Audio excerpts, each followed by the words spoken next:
కలువరి సిలువా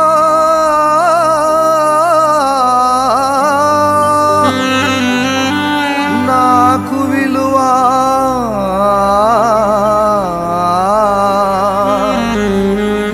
నాకే విలువా.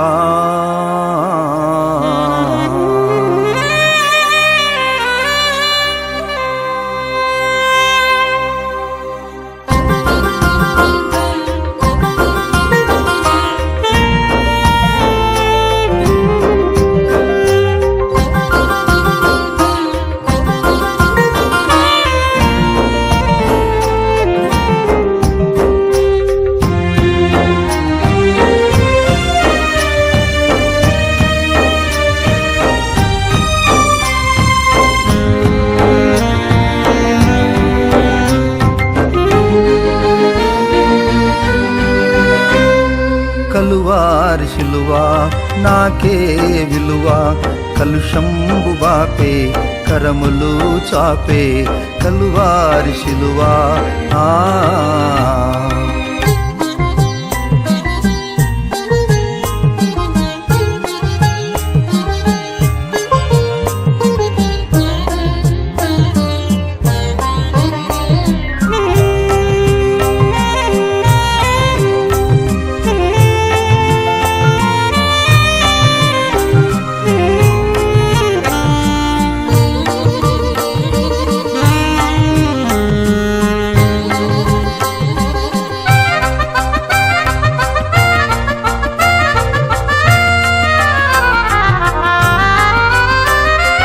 నీ పాదరేణువునై నన్నుండిపోని, నీ సేవలో బ్రతుకు తెలవారిపోని.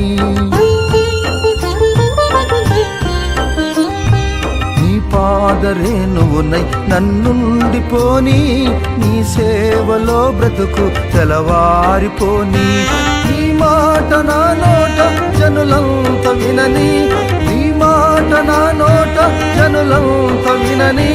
సువార్తతో నన్ను కలవరమే గనని, సువార్తతో నన్ను కలవరమే గనని.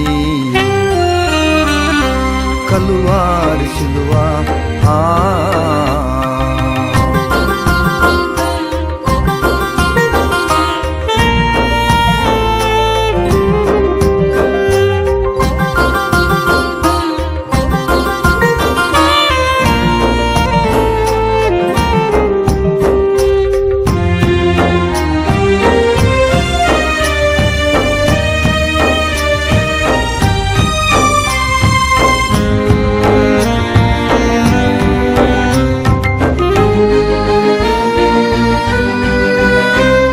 పలువిధ సంగీత వాయిద్యంబులతో అలయాకుండగని బలము గలవలలో.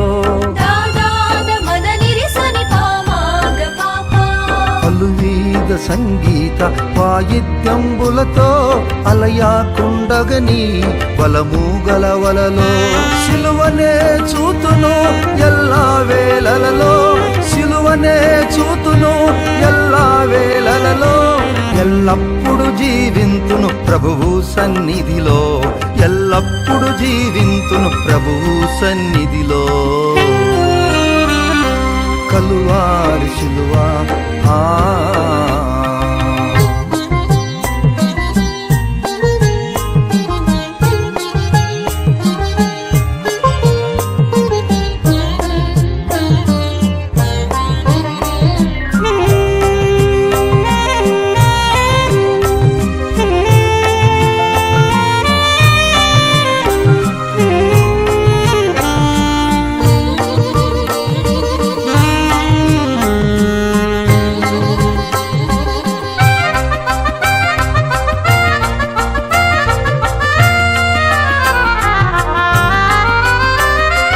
పరిశుద్ధ ఆత్మా పరిపూర్ణ దేవా, పలకరించితివి పరలోకము నుండి. పరిశుద్ధ ఆత్మా పరిపూర్ణ దేవా, పలకరించితివి పరలోకము నుండి. ప్రభువు మహిమతో నన్ను నింపినావు, ప్రభువు మహిమతో నన్ను నింపినావు. ప్రణుతింతును నిన్ను పరిశుద్ధుల తోడా, ప్రణుతింతును నిన్ను పరిశుద్ధుల తోడా. కలువారి శిలువ నాకే విలువ, కలుషంబు బాపే కరములు చాపే కలువారి శిలువ.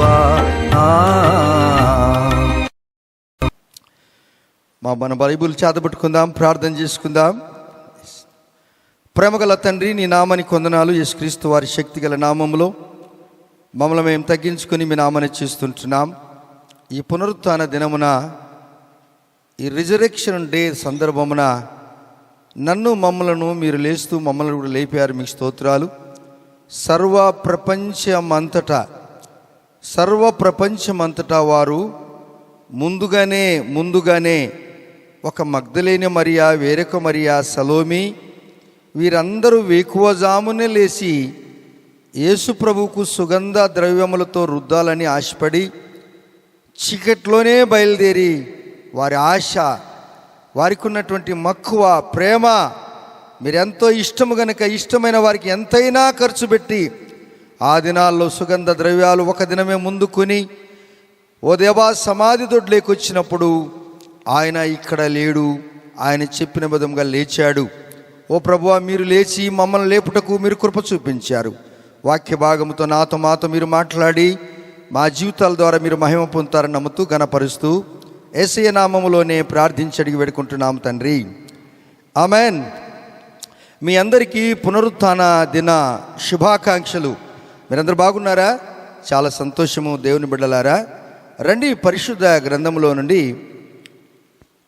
కీర్తనల గ్రంథము the book of psalm chapter 16 verse 9, 9వ వచనం చదువుకుందాం.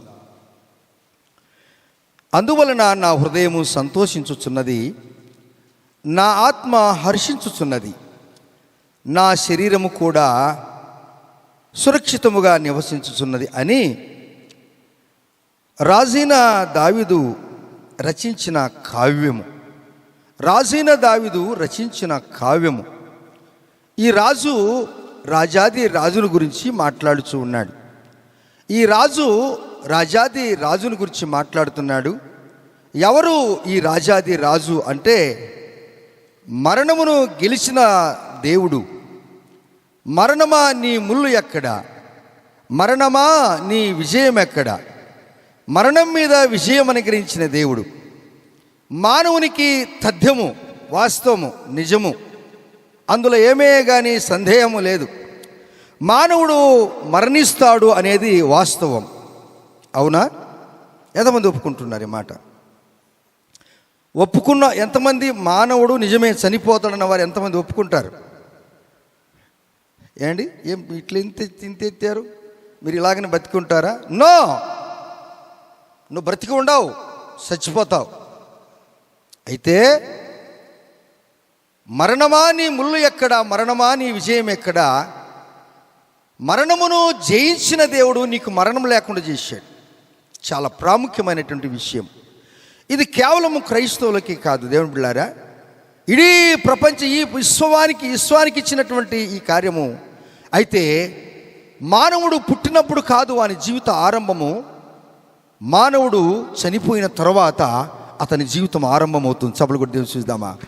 అదే క్రీస్తులో ఉన్నటువంటి శక్తి, అదే మన నిరీక్షణ. క్రైస్తవునికి ఉన్నటువంటి నిరీక్షణ ఏంటి అనగా, మానవుడు చనిపోయిన తర్వాతనే ఆయన జీవితం ఆరంభమవుతుందంట, వారి జీవితం ఆరంభమవుతుందంట. అందుకే మీరు రక్షణ పొంది బాప్తిసం తీసుకొని వాక్యం వినటానికి వచ్చారు. ఒకని జనన దినము కంటే ఒకని మరణ దినమే మేలు అన్నాడు జ్ఞానవంతుడైనటువంటి సొలొమోను. ఏండి, జనన దినము కంటే మరణ దినమే మేలట. ఇది కాస్త అనుకుంటే కొందరికి వెంటనే కోపం రావచ్చు. ఒకవేళ ఎవరైనా అవగాహన లేకపోతే తీసి పాస్టర్ గారికి ఒరిగిన మొఖానికి కొట్టచ్చు. ఏంటయ్యా జన్మదినకు వచ్చి మరణదినం మేలన్నారు కదా, మాకు పుట్టిన పిల్లలు మరణం అని అంటారా అని అంటే, కానీ వారికి అది కోపం ఉండొచ్చు, కానీ ఇది సత్యం అండి. యేసుప్రభు వారు అంటున్నాడు, భక్తుడైనటువంటి దావీదుతో రాయించిన మాట ఏంటనగా 16వ కీర్తన 9వ వచనము, అందువలన నా హృదయము సంతోషిస్తున్నది, నా ఆత్మ హర్షిస్తున్నది. దేవుని బిడ్డలారా, ఎంత సంతోషము! ఎందుకు హర్షించిందనగా 10వ వచనంలో, ఎందుకనగా నీవు నా ఆత్మను పాతాళములో విడిచిపెట్టవు, నీ పరిశుద్ధుని కుళ్ళు పట్టనీయవు. బా ఏండి, కుళ్ళిపోయినారు అంటే ఎలా ఉంటుంది దేహం? అక్కడ ఎలా ఉంటుంది? అసలు దగ్గరికి వెళ్ళి మనం ఒక్క శ్వాస తీసుకోవటానికి కూడా చేత కాదండి. డికే అయిపోయింటుంది బాడీ అంతా కూడా. కుళ్ళిపోయినప్పుడు పురుగులు అప్పుడప్పుడే లోపల నుంచి వస్తుంటాయి. దేవుడు అది తీసివేయటానికి ఆశపడ్డాడు. అనాది కాలంలోనే దేవుడు ఈ దేహాన్ని పురుగులకు అప్పజెప్పలేదండి. గుర్తు చేసుకోవాలి. అనాది కాలంలో ఈ దేహాన్ని దేవుడు పురుగులకు అప్పజెప్పలేదు, చావుకు కూడా అప్పజెప్పలేదు. ఇది మహిమావంతమైన శరీరము గనుక ఆదామవలని ఏదైనా తోటలో వారిని ఉంచినప్పుడు వారు మహిమావంతమైనటువంటి శరీరముతో ఉన్నారు, మరణము లేని శరీరంతో ఉన్నారు. మరణము లేని శరీరంతో ఉన్నారు కనుక వారి యొక్క దేహాన్ని పురుగులు కూడా తినటానికి కూడా దూరం చేశాడు. అయితే ఈ దినము మట్టితో చేసిన దేహాన్నితేనే ఆ మన్నులో కలిపినప్పుడు ఈ మట్టికి ఆజ్ఞ ఇచ్చాడు. ఈ మట్టికి ఏమని ఆజ్ఞ ఇచ్చాడంటే, మట్టితో చేసిన ఈ దేహాన్ని నువ్వు మిళితం చేసి దుర్వాసన లేకుండా చేయి. ఒక 2 నెలల తర్వాత నువ్వు వేసినది ఆ డెడ్ బాడీ ఎలా ఉంటుంది అనగా ఏం లేకుండా మాంసంతో పోతుంది. ఆ మట్టికి ఇచ్చిన శక్తి అది. దేవుడు పునరుత్థానుడైపోయి ఈ మట్టి దేహాన్ని ఇడిచిపెట్టి పరలోక రాజ్యానికి వెళ్ళినప్పుడు దేవుడు అద్భుతమైన కార్యాలు జరిగిస్తాడు. గత గుడ్ ఫ్రైడే దిన సందర్భమున యేసుప్రభు వారు ఒక పెద్ద కేక వేశాడు శిలువలో. యేసుప్రభు వారు కేక వేస్తే సమాధులు తెరవబడ్డాయి. హల్లెలూయా. నిద్రించిన వారు అనేకులు శరీరముతో లేచారు, ప్రభునందున్నవారు. ఆ తదుపరి పెద్ద భూకంపం జరిగింది. వారు శరీరముతోనే పట్టణాలకు పల్లెటూళ్ళకు వచ్చి అనేకులకు కనబడ్డారట. దేవుడు నీకు ఆ దినము తీసుకురాబోతున్నాడు. కడబూరం మ్రోగగానే పరిశుద్ధులందరూ లేస్తారట. ఎవరు ఆ పరిశుద్ధులనగా తండ్రి కుమార పరిశుద్ధాత్మ నామములో నీటి బాప్తిసం తీసుకొని యేసుక్రీస్తు నామములో ప్రభు కొరకు సిద్ధంగా ఉన్న వారికి మాత్రమే ఆ కార్యం జరిగిస్తాడు. అలా కాకపోతే నీ దేహము పురుగుతో, ఈ శరీరాన్ని పురుగులతో మట్టితో చేసిన ఈ శరీరాన్ని ఆ పురుగు తిని ఆ తర్వాత చివరికి నువ్వు నరకానికి పోయి యుగములు పాతాళములో ఉంటే అసలు ఆ స్థితి తప్పించటానికే యేసు ప్రభువారు ఈ భూలోకానికి వచ్చాడు. ఈ మాటలు చెబుతూ ఉన్నప్పుడు అనేకులకు, హైందవులకు ఇష్టం లేక వీరందరూ పరలోక రాజ్యానికి వెళ్తారట, మేమందరం నరకం వెళ్తామట. ఈ క్రైస్తవం మేము ఉండకుండా ఉంటే బాగుంటుంది కదా.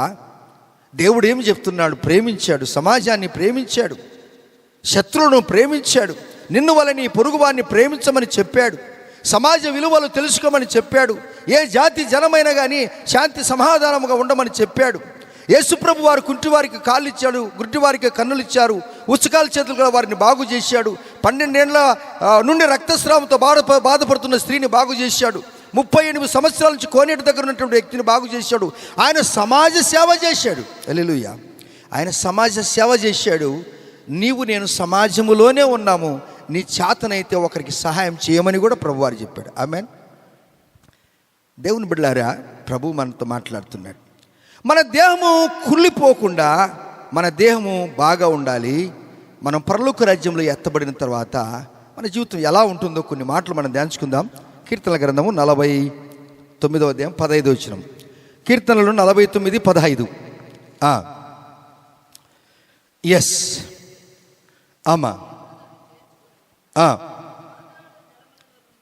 పాతాళ జలం బలములో నుండి ఆయన నా ప్రాణమును విమోచించాడు. చాలమ్మా. దేవుడు నన్ను చేర్చుకుంటాడు. నమ్మకం. ఆమెన్. బ్రదర్, సిస్టర్, ఎవరైనా అలిసిపోయి ఉన్నారా? అలిసిపోయిన వారిని ఎవరైనా సుస్తుగా ఉన్నట్లయితే బ్రదర్, సిస్టర్ లేయండి, వాక్యం వినండి. లేతునని తాను చెప్పినట్లు, లేఖనములో పలికినట్లు ఆయన లేచాడు, తిరిగి లేచాడు. అది జ్ఞాపకం చేసుకోవటానికే మనం వచ్చామంతే. ఇది జరిగింది క్రీస్తుకు శకం దాదాపు 2024 సంవత్సరాల క్రితం జరిగిందని మనం ఇప్పుడు జ్ఞాపకం చేసుకుంటున్నాం. ఇప్పుడు రాసిన దావీదు ఏమంటున్నాడు? దేవుడు నన్ను చేర్చుకుంటాడు. ఎక్కడ చేర్చుకుంటాడు? ఇప్పుడు నేను సంఘంలోను చేర్చుకుంటేనే పరలోక రాజ్యంలో చేర్చబడతావు. హల్లెలూయా, హల్లెలూయా. నువ్వు సంఘంలోను చేర్చబడకపోతే పరలోక రాజ్యంలో ఎట్లా చేర్చబడతావు? నువ్వు నీ డాక్యుమెంటు, నీ పేరు ఒక ఇన్స్టిట్యూట్లో ఉంటేనే నీకు ఆ యొక్క యజమానుడు నీకు సర్టిఫికేట్ ఇస్తారు. నువ్వు పాస్ అయ్యావా, ఫెయిల్ అయ్యావా, నీ యొక్క లక్షణాలు ఏంటి అనేది అక్కడ ఉంటాయి. అసలు నీది రిజిస్టరే దాఖలు కాకపోతే నువ్వు పరలోక రాజ్యానికి ఎలా వెళ్తావు? ఇదే అంటున్నాడు రాజైనటువంటి దావీదు. రాజాది రాజుని గురించి మాట్లాడుతున్నాడు. దేవుని బిడ్డలారా, మీ పేరు దాఖలైందా, రిజిస్ట్రేషన్ అయిందా ప్రభు దగ్గర? నీ పేరు దాఖలు కావాలంటే, రిజిస్ట్రేషన్ కావాలంటే నువ్వు తండ్రి కుమార పరిశుద్ధాత్మ నామములో నీటి బాప్తిసం తీసుకున్నప్పుడు, ప్రభు కొరకు ఇష్టలుగా జీవిస్తున్నప్పుడు నీ కొరకు ఒక పుట, ఒక పేజీ ప్రభువారు ఓపెన్ చేస్తాడు. ఆమేన్. ఒక పేజీ ఓపెన్ చేస్తాడు, అది నీ పేరు మీద ఉంటుంది. ఆ పుట సంఖ్య కూడా ఉంటుంది, ఆ నంబర్ ఉంటుంది. ఈ రిమైనింగ్ జీవితము, తరువాత జీవితం అంతా నువ్వు ఏమేమి చేశావో అన్నీ కూడా ప్రతి దినము, ప్రతి నిమిషము యేసు ప్రభువారు రాస్తూ ఉంటాడు. సుప్రీంకోర్టులో ఉన్నటువంటి న్యాయాధిపతి, చీఫ్ జస్టిస్ ఆఫ్ ఇండియా, వారు మాట్లాడుతున్నప్పుడు ఏ మాట అయితే వారు మాట్లాడుతుంటారో immediately with in the second అక్కడ టైప్ అవుతుంటారు. టకటక టకటక టకటక టకటక అంతా వారు ఏం మాట్లాడగానే ఇక్కడ టైప్ అవుతుంది. ఈ చీఫ్ జస్టిస్ ఆఫ్ ఇండియా గారికి అంత పవర్ ఉన్నప్పుడు జస్టిస్లను సృష్టించిన దేవునికి ఇంకెంత పవర్ ఉంటుంది? హల్లెలూయా. ఒకసారి చప్పలు కూడా దేవుని చూద్దామా? ఆయన న్యాయాధిపతి, న్యాయాధిపతులకి న్యాయాధిపతి. ఇక నీ పేరు మీద ఉన్నటువంటి పేపర్లో, ఆ పుస్తకంలో అనుదిన చర్య ప్రభువారు రాస్తాడు. రాసినప్పుడు అప్పుడు తెరుస్తాడు ఆ పుస్తకం. ఇప్పుడు ఈ పుస్తకంలో అందరి పేర్లు ఉన్నాయి. పాపి పేరుంది, పరిశుద్ధుని పేరుంది. కానీ అక్కడ మాత్రం పరిశుద్ధుల పేరు, ఆయన మాత్రమే ఆ గ్రంథాన్ని ఓపెన్ చేస్తాడు. ఆయన ఒక్కడే తెరుస్తాడు. అది ఎవరు కూడా తెరేవరు. ఆయన తెరిచే గ్రంథంలో నీ పేరు లిఖింపబడాలంటే బాప్తిసం తీసుకున్నావా? ఆల్రెడీ నమ్మకంగా ఉన్నావా? తొట్టిలో లేదా? నీ క్రియలు బాగున్నాయా? అది నీకు తెలుసు, నాకు తెలియదు, యేసయ్యకు బాగా తెలుసు. ఆమెన్. నువ్వు మర్చిపోయావు కానీ యేసయ్య మాత్రం మర్చిపోడు. రెండవ భాగంలో మనం చూసినప్పుడు దేవుడు నన్ను చేర్చుకుంటాడు. పాతాళము బలములో నుండి ఆయన నా ప్రాణమును విమోచించును. సెలా, అక్కడ బ్రాకెట్లో ఏముందండి? సెలా అంటే కాస్త నిలబడు, కాస్త ఆలోచన చెయ్యి, తొందరగా నువ్వు గబగబా చదవద్దు, కొంచెం ఆలోచించి అని సెలా అని రాశాడు. అంటే ఆలోచన చేయాలంట. ఏమి ఆలోచన చేయాలి? ఆదాము మృతి తెచ్చాడు. ఎవరు ఈ ఆదాము? ఆది కాలమున, అనాది కాలములో దేవునితో చేయబడిన ఆదాము మృతి తెచ్చాడు. కారణం ఏంటనగా అవిధేయుడయ్యాడు, విధేయుడు కాలేకపోయాడు. నీ అవిధేయత నీకు మృతి తెస్తుంది. నీ అవిధేయత నీకు నెమ్మది లేకుండా చేస్తుంది. నీ అవిధేయత నిన్ను సమాధానముగా ఉండనివ్వదు. నీ అవిధేయత నిన్ను ఏమని ప్రేరేపణ కలగజేస్తుందంటే అందాల మీద ఆకర్షింపజేస్తుంది. అర్థమవుతుంది అన్నమాట. మీ అవిధేయత మిమ్మల్ని అందాల మీద ఆకర్షింపజేస్తుంది. కానీ మీ విధేయత, దేవుని మహిమ. అందరు ఇక్కడ ఉండండి. మీ విధేయత మీకు శ్రమ తెస్తుంది. మీ విధేయత మీకు శ్రమ తెస్తుంది. కానీ మీ బ్రతుకును ఆయన మార్చి మృత్యులుగా ఉన్న మనలను సజీవత్వములోనికి తెస్తుంది. చపలు గురించి చూద్దామా? అదే భక్తుడు 1 కొరింథీయులకు రాసిన పత్రిక 15వ అధ్యాయము 22వ వచనం. The book of 1 Corinthians chapter 15 verse 22. ఆదామునందు అందరూ ఎలాగూ మృతి పొందుచున్నారో. అందరంటే చదివిన ఆమె, చెప్పే నేను, వినే మీరు. ఏమర్థమైంది మీ అందరికీ? అర్థమైందా? మేమందరం ఇంక్లూడింగ్ మీ, నన్ను కలిపి నేను చెప్తున్నాం. అందరం ఏమైపోయామంటే వాక్యానుసారంగానే, వాక్యములో ఉన్న మాటలు నేను మీకు తెలుపుతున్నాను. మీకు ఏదైనా డౌట్ ఉంటే ఎప్పుడైనా కానీ మీరు నన్ను అడగొచ్చు. నాకు అర్థం కాకపోతే నేను నాకంటే పెద్దలను అడుగుతాను. హల్లెలూయా. మొత్తం వరకు పోదమ్మా, చదవండి. ఆదామునందు అందరూ ఆదామునందు ఎలాగు మృతి పొందుచున్నారో అలాగుననే క్రీస్తునందు అందరూ బ్రతికింపబడుదురు. హల్లెలూయా, చప్పలు కొడదామా. హల్లెలూయా. అందరూ ఏమైపోయారు? ఇప్పుడు బ్రతికింపబడ్డారా లేదా? ఇది అదృష్టవంతులమా కాదా? మనం కృప పొందిన వారమా కాదా? అందరూ ఏమైపోయారు? అందరూ వెళ్ళిపోయారు. అందరూ వారి వారి ఇంటికి వెళ్ళిపోయారు. అవును, అయ్యిందంటే మనం ఇక్కడ ఉంటామా? ఒక్క నిమిషం ఉండాలంటే లేదండి, ఏదో ఒక 2 అబద్ధాలు చెప్పి వెళ్ళిపోతాం. లేదు పాస్టర్ గారు, అక్కడ అది చేయాలి, ఇక్కడ అంత ఉత్తదే, నేను చేసేది ఏం లేదు అక్కడ.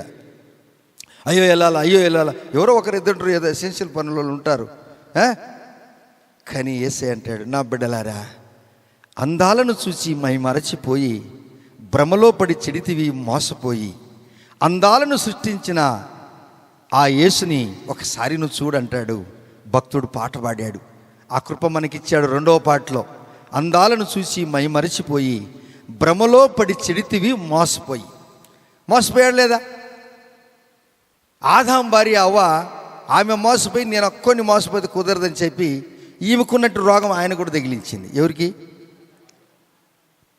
అంతేనా?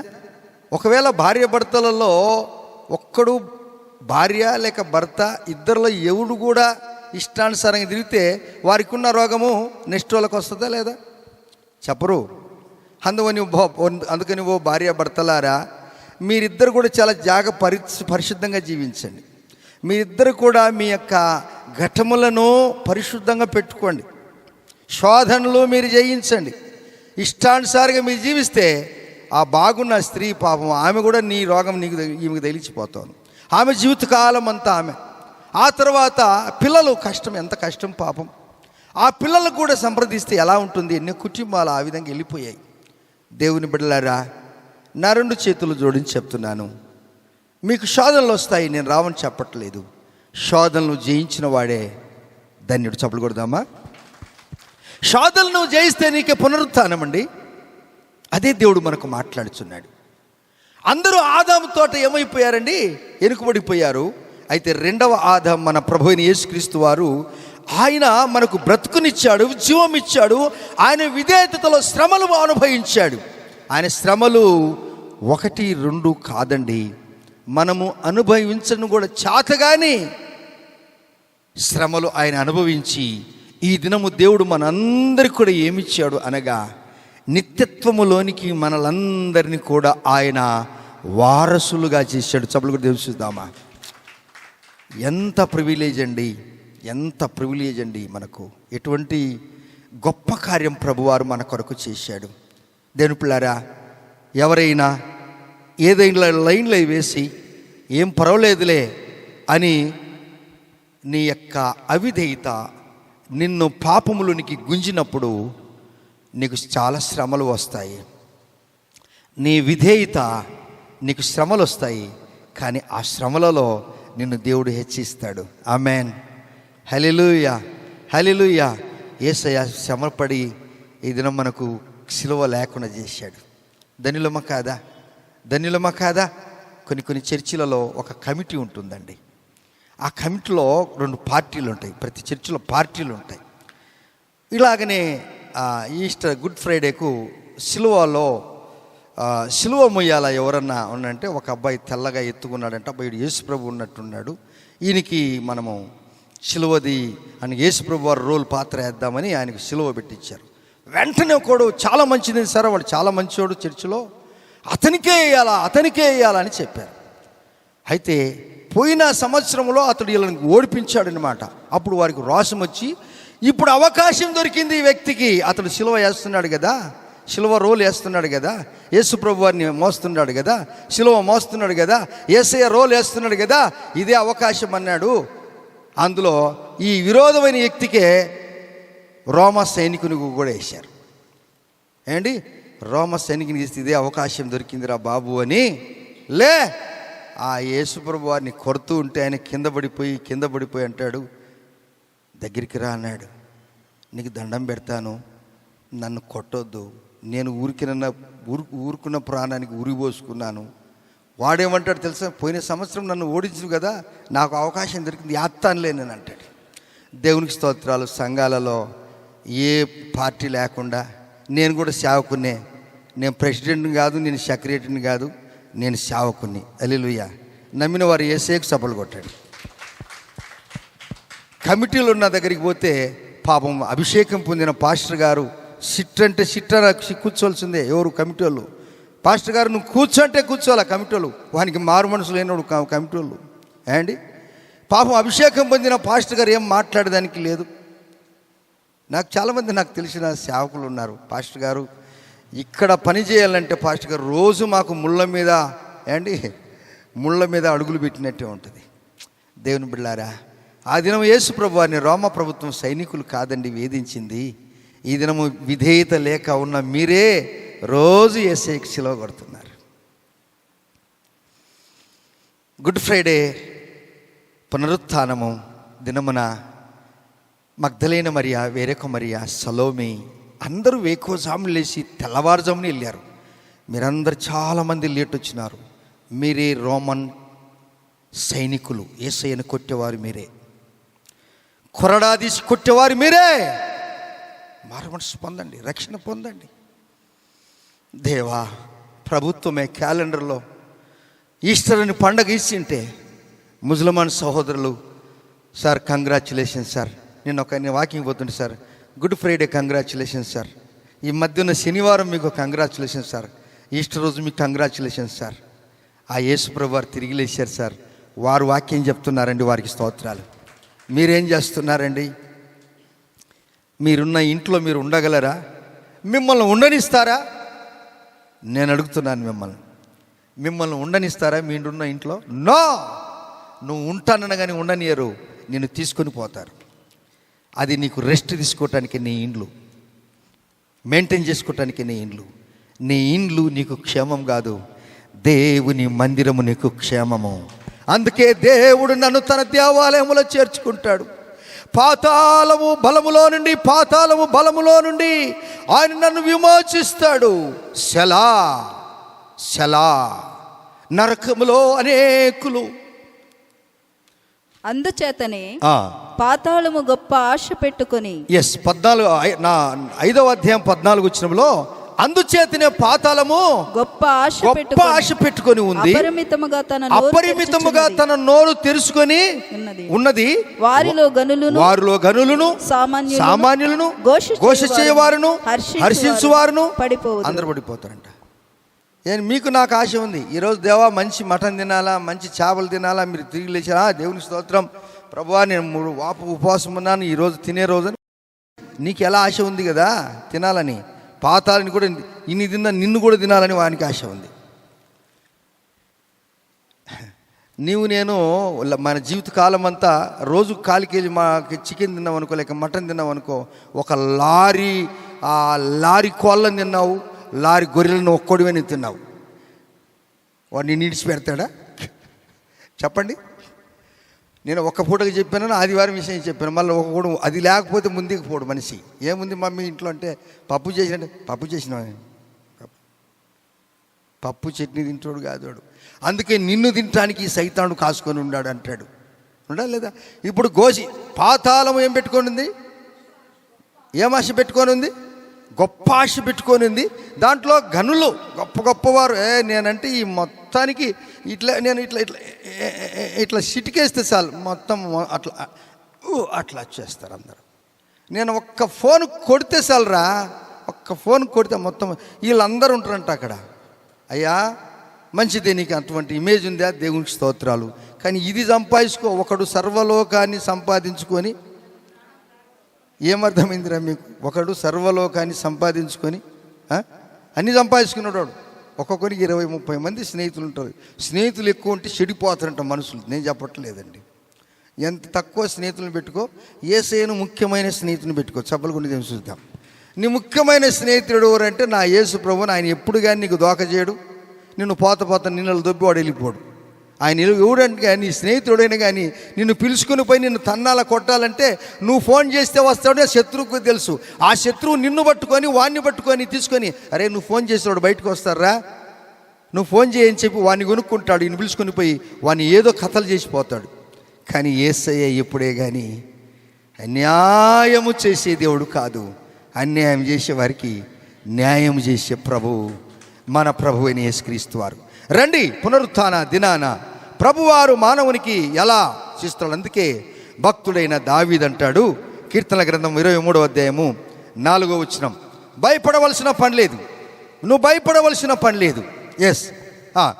23:4 చదవండి. నేను బ్రతుకు దినములన్నీయు కృపాక్షేమములే, గాఢాంధకారము లోయలో నేనున్నను, నేను సంచరించినను ఏ అపాయముకు నేను భయపడను, నీవు నాకు తోడై ఎందుకనగా నువ్వు నాకు తోడుగా ఉన్నావు. నీ దండము, నీ దుడ్డు కర్ర అంటే నీ వాక్యము నాకు తోడుగా ఉంది. హల్లెలూయా. గాఢాంధకారపు లోయ ఒక నరకానికి సాదృశ్యమే, లోయలో సాదృశ్యమే. గాఢాంధకారపు లోయలో ఇశ్రాయేల్ ప్రజలు 25 లక్షల మంది పినిగలైపోయారు. ఆవులించే వారలారా ఏనండి, పినిగలైపోయారు. పినిగలైపోతే ఏం పోయింది అక్కడికి? దేవుని వాక్యం పోయి. యవనస్తుడైనటువంటి ఎస్కేలు దేవునికి ఇష్టడు. 30 సంవత్సరాల వయసులో ఎస్కేల్ ఏం చెప్తే తింటానన్నాడు అంతే. ఏమయ్యా ఎస్కేల్, ఎన్ని చచ్చిపోయిన ఈ ఎముకలన్నీ కూడా, చెదిరిపోయిన ఎముకలన్నీ కూడా చూడండి. ఇప్పుడు మనం ఇంతమంది ఉన్నాము ఇక్కడ, మన తల ఒక పక్కన, కాళ్ళు ఒక పక్కన, చేతులు ఒక పక్కన పోతే మనకు అసలు అందం ఉంటుందే? ఈ తలకాయ తీసి ఆడబెట్టి, 2 చేతులు తీసి ఆడబెట్టి, 2 కాళ్ళు తీసి ఆడబెట్టి, ఒక మెండే నీడ పడేస్తే అందం ఉంటుందే? అదే జరిగింది. అవిధేయతగా ఉన్నటువంటి ఇశ్రాయేల్ ప్రజలు మోషే మీద కొనిగారు. మాంసం కొరకు కొట్లాడుకున్నారు, అన్నిషులు కొట్లాడుకున్నారు, మోషే మీద కొనిగారు, వద్దన్న పని చేశారు. కడుపుని ఇంతవరకు తిన్నప్పుడు దేవునికి స్తోత్రం అన్నారు, లేకపోతే మోషే మైకం చెప్పి తిట్టారు. వీరందరూ కూడా కానాను దేశానికి వెళ్ళకుండా అక్కడ పడిపోయారు. 37వ అధ్యాయం కింది నుంచి మీరు చదువుకుంటున్నప్పుడు వారి జీవితం అంతా కేవలం ఎండిపోయిన ఎముకలు. ఎస్కేల్, ఇవి బ్రతకగలవా అన్నప్పుడు అది నీకే తెలియను అన్నాడు ఎస్కేల్. అప్పుడు ఎస్కేల్ గ్రంథము 37వ అధ్యాయము 10వ వచనం నుంచి ఒకసారి చదువుకుందామా? ఆయన నాకు ఆజ్ఞాపించిన ప్రకారము నేను ప్రవచింపగా జీవాత్మ వారిలోనికి వచ్చి వారు లెక్కింప సిక్కింపగా మహాసైన్యముగా నిలబడ్డారు. హల్లెలూయా. ఎవరండి? ఇశ్రాయేలు ప్రజలు. వీరందరూ కూడా అలాగైనప్పుడు చూడండి, వారు కింది మాటలో అంటున్నాడు ఆ 11వ వచనంలో, అప్పుడు ఆయన నాతో ఇట్లా, నేను నరపుత్రుడా, ఈ ఎముకలు ఇశ్రాయేలులందరినీ సూచిస్తున్నాయి. వారు మన ఎముకలు ఎండిపోయాను, మన ఆశ విఫలమాయను, మనము నాశనమైపోతుమి అని అనుకొనుచున్నారు. కాబట్టి ప్రవచనమెత్తి వారితో ఇట్లనము, ప్రభు అయిన యెహోవా సెలవిస్తున్నదేమనగా, నా ప్రజలారా, మీరున్న సమాధులను నేను తెరిచెదను, సమాధిలో నుండి మిమ్మును బయటికి రప్పించి ఇశ్రాయేలు దేశములకు తోడుకుని వచ్చేదను. నా ప్రజలారా, నేను సమాధులను తెరిచి సమాధులలో ఉన్న మిమ్మును బయటికి రప్పింపగా నేను యెహోవానై ఉన్నానని మీరు తెలుసుకొందురు. చప్పలు కూడా చూస్తామా? సమాధిని గెలిచాడు యేసయ్య, సమాధి స్థితిలో ఉన్న వారిని కూడా లేపాడు యేసయ్య. బ్రతికి ఉండి కూడా సమాధిలో ఉన్నట్టు నీకు అనిపిస్తుందా? ఒకవేళ నువ్వు ఉన్నది చాలా పెద్ద ఇండ్లు, అందమైన ఇండ్లు, బ్రహ్మాండంగా ఉన్నావు, అన్నీ ఉన్నాయి, ఆడంబరం ఉంది, అందం ఉంది, డబ్బు ఉంది, ఏమండి అన్నీ ఉన్నాయి, కానీ ఉన్న ఇండ్లు నీకు సమాధిగా అని అనపడుతుందా? యేసు ప్రభు వారి యొక్క పునరుత్థాన దినమున నీ ఇంటిని, నేను లోయలో ఉన్న నీ ఇంటిని, గాఢాంధకారపు లోయలో ఉన్న నీ ఇంటిని, నీ సమాధి దొడ్డిని కూడా నేను తీసి నిన్ను మహిమావంతమైన వస్త్రాలతో, మహిమావంతమైన దేహముతో నేను నింపుతానంటాడు యేసయ్య. అదే ఆయన పక్షపాతం లేకుండా చేసిన కార్యం, పక్షపాతం లేకుండా చేసిన కార్యం. ఈ ఆది క్రైస్తవులు దేవుని తెలుసుకున్న వారు చేస్తున్నటువంటి పక్కా దేవునికి విరుద్ధమైన కార్యం ఏంటి అంటే, అదేంటి అంటే, దేవుని బిడ్డలారా, మనము చదువుకుంటున్నప్పుడు చాలామంది సమాధి దొడ్లోకి వెళ్తారు. ఎప్పుడో ఒక ఆయన చచ్చిపోయాడు, ఎవరో ఇంటి ఆయన, అన్నో తమ్ముడో అక్కో నానో అమ్మో చచ్చిపోయారు. మంచిది, చచ్చిపోతే అందరూ చచ్చిపోతారు, పాస్టర్ గారు వస్తారు, ప్రార్థన చేస్తారు, వాక్యం చెప్తారు, వచ్చేస్తారు. మంచి, ఇంతవరకు బాగానే ఉంది కథ, ఇంతవరకు బాగానే ఉంది కథ. హల్లెలూయా, హల్లెలూయా చెప్పండి. ఇంతవరకు బాగానే ఉంది కథ. ఆయన జ్ఞాపకార్థం రోజు వస్తే ఆయనకు ఏమేమి అలవాట్లు ఉన్నాయో, ఆయనకు బీర్ అలవాట, బీడీ అలవాట, సిగరెట్ అలవాట, బిర్యానీ, మటన్ బిర్యానీ అలవాట, చికెన్ బిర్యానీ అలవాట, ఈ అన్నీ తీసుకొని ఆ గొర్రెని ఆడికి తీసుకుపోయి, పొట్టెల్ని ఆడికి తీసుకుపోయి, మీకెట్ట తెలుసు, అక్కడికి తీసుకుపోయి ఆడవదించి ఇంటికి వచ్చి పాస్టర్కి తెలియకుండా, పాస్టర్ గారు ఈరోజు అయ్యగారిది ఇది ఉన్నది, మటన్ చేసినాం పాస్టర్ గారు, చిన్న ప్రార్థన చేయండి అంటాడు. అది ఆల్రెడీ అక్కడ ఎవరు కనిపించాడు దానికి, అది దాన్ని ఏమంటారు మీ భాషలో? విగ్రహం. ఎస్, 100%. చూసావా, చర్చికి వచ్చిన మీరు, దేవుని పిల్లలంటే మీరు, మృతుడైన వాడిని సజీవైన వాడిని మీరు మృతులలో వెతుకుతున్నారు. ఇప్పుడైనా మారు మనసు రక్షణ పొందండి, లేకపోతే పాతాళము గొప్ప ఆశ పెట్టుకొని ఉంది. లూకాసు వార్తలో ఆ మాట రాశాడు ప్రభువారు. ఆ మాట లూకాసు వార్తలో రాశాడు. ఆ మాట 24వ అధ్యాయం 5 నుంచి వచ్చిన ఉంటుంది చూడండి. అది ఒక్క మాట అలా చదవండి జస్ట్.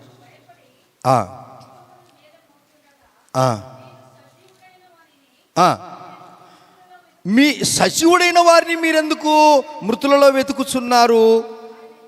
ఆయన ఇక్కడ లేడు, ఆయన లేచి ఉన్నాడు. ఆయన ఇక గలిలయలో ఉండినప్పుడు మనిషి కుమారుడు పాపిష్టులైన మనుషుల చేతికి అప్పగింపబడి సిలువ వేయబడి 3వ దినమందు లేచి ఉన్నాడని ఆయన మీతో చెప్పినట్లన్నీ జ్ఞాపకం చేసుకోండి. చెప్పి సాలైపోయినా నువ్వు ఎంతన్నా చెప్పు పాస్టర్ గారు, మేం మాత్రము మా నాయన జ్ఞాపకార్థం వస్తే ఆడికి పోయి వదించి వస్తాము. ఆయన సిగరెట్ తాగేవాడైతే ఆ మట్టిలో సిగరెట్ కాల్చి, మా డాడీ సిగరెట్ తాగుతున్నాడు, పొగ పోతున్నది ఆయన తాగు, బీడి తాగుతాడు, మా నాయన బీరు తాగుతాడు, బీరు బాటలు కూడా సమాధి మట్టిలో పెట్టి వచ్చా. బా, మీరు చాలా మంచోళ్ళండి, మీరు చాలా మంచోళ్ళు, దేవునికి స్తోత్రాలు. వాక్యంగా చెప్తేనే, అందుకే ఇప్పుడు పాస్టర్లను చంపేది ఎందుకంటే వాక్యాన్ని చెప్తే చంపుతుంటారు, అది కథ. ఇప్పుడు వాళ్ళని చంపేది కాదు కథ, ఇక్కడున్న వాళ్ళు పాస్టర్ని చంపుతుంటారు కదా సజీవంగా. మాకు అట్లా చెప్తానంటే అందుకే అన్నాను, ఈ పాస్టర్ ఎటువంటి వాడంటే, నేను ఎవరికి దాసుని కాదు, అల్లెలు చెప్పండి, నేను దేవునికి దాసుని. సభలు కూడా తెలుసుదామా, నేను ఎవరికి దాసుని కానే కాదు. నేను దేవునికి దాసుడు ఉండటానికి దేవుడు సెంట్రల్ గవర్నమెంట్ ఉద్యోగం ఉన్నతమైన స్థితిలో నుండి యేసయ్య నన్ను పిలుచుకొని వచ్చాడు. నాకు నువ్వు కావాల ప్రభు అని కోరుకున్నాను. ఎన్నో ఉద్యోగాలు వచ్చాయి, కానీ యేసయ్య నాకు నువ్వు కావాలని కోరుకున్నాను. అలా నువ్వు కోరుకుంటే యథార్థవాది లోకానికి విరోధే, కానీ క్రీస్తుకు మాత్రము అతడు సంబంధి అవుతాడు. హల్లెలూయా. యథార్థవాది లోకానికి విరోధే, కానీ క్రీస్తుకు మాత్రం అతడు సంబంధం పెంచుకుంటాడు. దేవుని పిల్లారా, ఈ వాక్యాన్ని చదువుతున్నప్పుడు, ఈ పాతాళాన్ని గురించి చెప్తున్నప్పుడు దయ్యాలకు భయం పడుతుందంట. ఎవరికి భయం పడుతుందండి? దయ్యాలకు వణుకుడు పడుతుందంట. ఓ యేసయ్యా, ఓ దేవా, ఇప్పుడు మీరు వచ్చే సమయం కాలేదు, అప్పుడే మీరు వస్తారా? ఒకవేళ వచ్చినట్లయితే యేసయ్య దయచేసి మమ్మల్ని మాత్రము పాతాళాల్లోనికి పంపొద్దండి, దయ్యాలలోనికి పంపమంటున్నారు వీళ్ళు. మార్కు 5. యేసు, సర్వోన్నతుడైన దేవుని కుమారుడా, నాతో నీకేమి, నన్ను బాధపరచుకోమని దేవుని పేరిట నీకు ఆనబెట్టుచున్నానని బిగ్గరగా కేకలు వేశాను. ఓకే ఇక్కడ అంటున్నాడు దేవుడు అపవాదితో, లేదని ఎందుకంటారు? 8:31 లూకాసు వార్త. గనుక వాడు తన పేరు సేన అని చెప్పి పాతాళంలోనికి పోవుటకు తమకు ఆజ్ఞాపింపవద్దని ఆయనను వేడుకొనెను. చూశారా, సైతం అపవాది భయపడుతున్నాడా లేదా? పాతాళానికి మాకొద్దని ఎవరు అంటున్నారు? దయ్యాలే అంటుంటే మీరు ఎలా ఉండాలి? ప్రభువా నాయనా, దయ్యాలే భయపడుతున్న సైతాను, అపవాదికి వాని దాసులకు మాత్రమే అది చేశాడు. వాని దాసుల దగ్గరికి మనం ఎందుకు వెళ్ళాలి? అందువలన పాతాళం గురించి, ఎందుకంటే వారికి తెలుసు అగ్ని మండదు, అగ్ని ఆరదు, పురుగు చావదని. అది అంటున్నాయి, అయ్యా మమ్మల్ని పాతాళానికి పంపొద్దు, మమ్మల్ని అందరినీ అక్కడ మేస్తున్న పందులలో పంపమంటలకే ఆ మేస్తున్న పందులు దాదాపు 2000 పందులు ఊపిరిదికి చచ్చిపోయినాయంట. ఏండి, వాటిలో 2000 దయ్యాలు ఉన్నాయని అర్థం. ఈ 2000 దయ్యాలు అని ఎంత వేది. అందుకే ఒక్కొక్కడు ఇంట్లో ఉండనే ఉండడు, ఒక్కొక్క అమ్మాయి ఇంట్లో ఉండనే ఉండదు. ఏండి, ఎంత చెప్పినా కానీ వాళ్ళు పట్టిందే పట్టు, ఎక్కువ మాట్లాడితే నేను చచ్చిపోతానంటది. ఇప్పుడు ఏం చేస్తారు తల్లిదండ్రులు? ఒరే నువ్వు తల్లి నువ్వు సావుగాకే తల్లి నీకు దండం పెడతా, నీ కాళ్ళు పట్టుకుంటా, నైనా నువ్వు సావుగాకరా, నీ కాళ్ళు పట్టుకుంటా, నీకు మొక్కుతా. ఇదిగో ఇట్లేసుడు ఇట్లాంటి ఎవరైనా ఉన్నారా? ఇప్పుడైనా మారు మనసు పొంది అమ్మ నాన్నలు చెప్పిన మాటని, దేవుని యొక్క వాక్యముని బాగుపడండి. దేవుడు మిమ్మల్ని దీవించి ఆశీర్వదిస్తాడు. హల్లెలూయా, హల్లెలూయా. ఎంతమందికి అర్థమవుతుందండి వాక్యము? అందరికీ అర్థమవుతుంది కదా. మీరు మంచోళ్ళండి, మిమ్మల్ని ప్రభువారు దీవిస్తాడు. రండి ఆఖరి 2 మాటలు చదువుకొని మనం ముగించుకుందాం. దేవుడు గొప్ప కార్యాలు చేస్తున్నాడు, అందరికీ అద్భుతమైన కార్యాలు చేస్తున్నాడు. ఇక్కడ మనము మొదటి కొరింథీయులకు రాసిన పత్రిక 15వ అధ్యాయము 57వ వచనం. 1 Corinthians chapter 15 verse 57 చదువుకుందాం. అయినను మన ప్రభు అయిన యేసుక్రీస్తు మూలంగా, అయినను మన ప్రభు అయిన యేసుక్రీస్తు మూలమున మనకు జయము అనుగ్రహింపబడుచున్న, మనకేమిస్తాడట? ఆయన జయము అనుగ్రహించడానికి ఇష్టంగా ఉన్నాడట. ఎంతమందికి జయం కావాలని ఇష్టపడుతున్నారు? నా జీవితంలో జయ జీవితము కావాలి.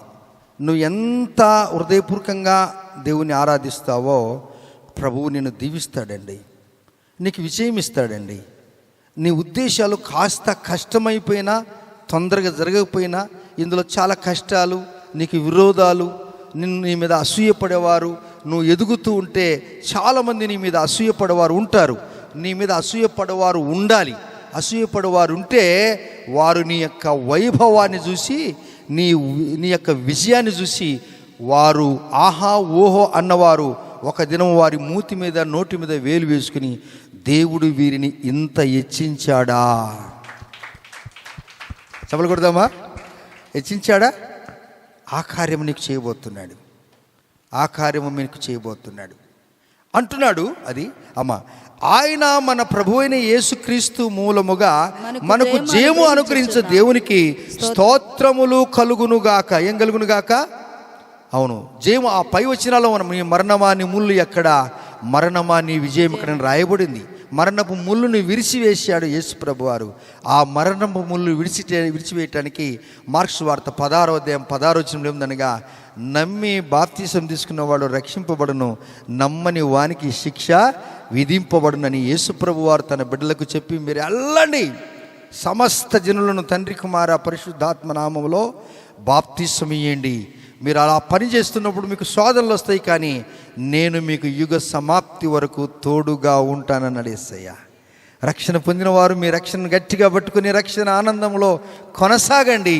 రక్షణ లేని వారు మీ పాస్టర్ గారిని త్వరపెట్టి, అయ్యా నాకు రక్షణ కావాలి, నేను రక్షణ పొందుటకు ఏమి చేయాలి అని ఖైదీ ఏ విధంగా అడిగాడో, నీవు అడిగినప్పుడు నీవు రక్షణ పొందితే నీ కుటుంబం అంతా కూడా రక్షణ పొందుతారు. అప్పుడు నువ్వు దీవింపబడతావు. నీ కుటుంబము సమాధి దొడ్డి కాదు, నీ కుటుంబము గాఢాంధకారపు లోయ కాదు, నీ కుటుంబము దుర్వాసనతో నిండింది కాదు, నీ కుటుంబము యేసుక్రీస్తు వారి యొక్క సువాసనతో నింపబడుతుంది. మోకరిద్దాం, ప్రార్థన చేసుకుందాం. నీ కొరకు ఆయన త్యాగమైపోయాడు, బలియాగమైపోయాడు. నీ కొరకు సమస్తమును ఆయన ఇచ్చాడు. నా దేవా, నా జీవితాన్ని నీకు అర్పిస్తున్నాను. నా దేవా, నా జీవితాన్ని నీకు అర్పిస్తున్నాను.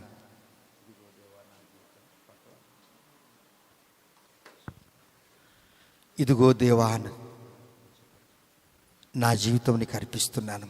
ఈ పునరుత్థాన దినమున నా జీవితాన్ని నీకు సమర్పిస్తుంటున్నాను. ప్రభువా, నాకు పునరుత్థానం ఇచ్చారు, నాకు రిజరెక్షన్ పవర్ ఇచ్చారు, నీ శక్తి నాకు ఇచ్చారు. నిజముగా నేను ఎప్పుడు అనుకోలేదు నీ శక్తి నాకు ఇస్తారా. నన్ను ఎప్పుడో ఏ సమయంలోనూ మట్టికి మన్నై పురుగులతో చచ్చిపోవలసిన నా జీవితము, కుళ్ళిపోయిన నా జీవితాన్ని నన్ను కుళ్ళు పట్టనీకి రాజైన దావీదు అంటాడు, పరిశుద్ధిని ఆయన కుళ్ళు పట్టనీయడు. ఆయన స్వరము విన్న ఆ జనులందరూ కూడా లేచారు, పరిశుద్ధులు లేచారు. లేచి దేవుని కనపరిచారు, అందరికీ కనపడ్డారు, దేవుని స్తుతించారు. దేవుని బిడ్డ, ప్రభు కొరకు ఇష్టంగా ఎప్పుడు జీవిస్తావు నువ్వు? ఎన్నేళ్ళు అయిపోయింది? ఎన్ని గుడ్ ఫ్రైడేలు చూసాము, ఎన్ని పునరుత్థాన పండుగలు చూసాము, ఎన్ని క్రిస్మస్ పండుగలు చూసాము, ఎన్ని పర్యాయాలు మనము 31వ తారీఖు రాత్రి వాగ్దానాలు తీసుకున్నాం. యేసయ్య మాట్లాడుతున్నాడు నీతో. ఈ దినం పోతే మరలా రాదు, ఈ దినం మరలా రాదు. ఆ సంవత్సరం వచ్చేది కాదండి, రేపటి దినం మంది కాదు. ఇది రక్షణ దినం, ఇది అనుకూల సమయం. నీ కొరకు ఆయన అందగాడైన ఆయన కురీపిగా మార్చబడ్డాడు. ఏదైనా తోటలో అందానికి వారు మురిసిపోయి శ్రమలు తెచ్చుకున్నారు, కష్టాలు పడ్డారు. హల్లెలూయా. అనేక పర్యాలు వైదొలిగిపోయావా, దేవునికి దూరం అయిపోయావా? ప్రభువు నిన్ను ప్రేమిస్తున్నాడు, దేవుడు నిన్ను ప్రేమిస్తున్నాడు. ఏదైనా నీకు దేవునికి వాక్యానికి విరుద్ధంగా ఉంటే, మీ ఇంటి వారు ఏదైనా దేవునికి విరుద్ధంగా చేస్తుంటే, బ్రదర్ అట్లాంటి పని మీరు చేయొద్దండి.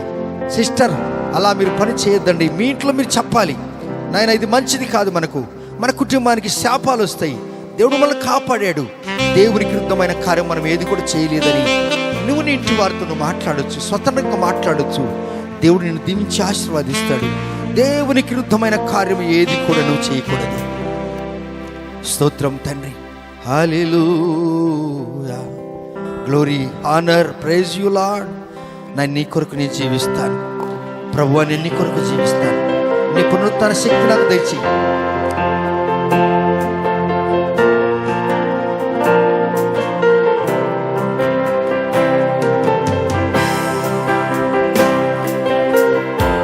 స్తోత్రం.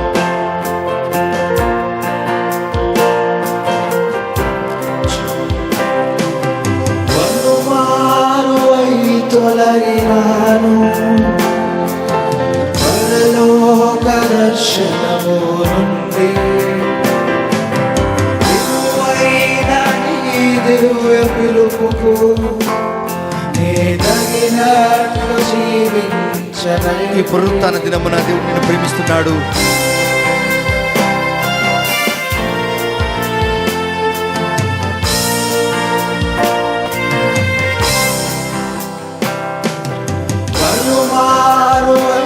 తొలగినాను దేవా, పరలోక దర్శనము నుండి,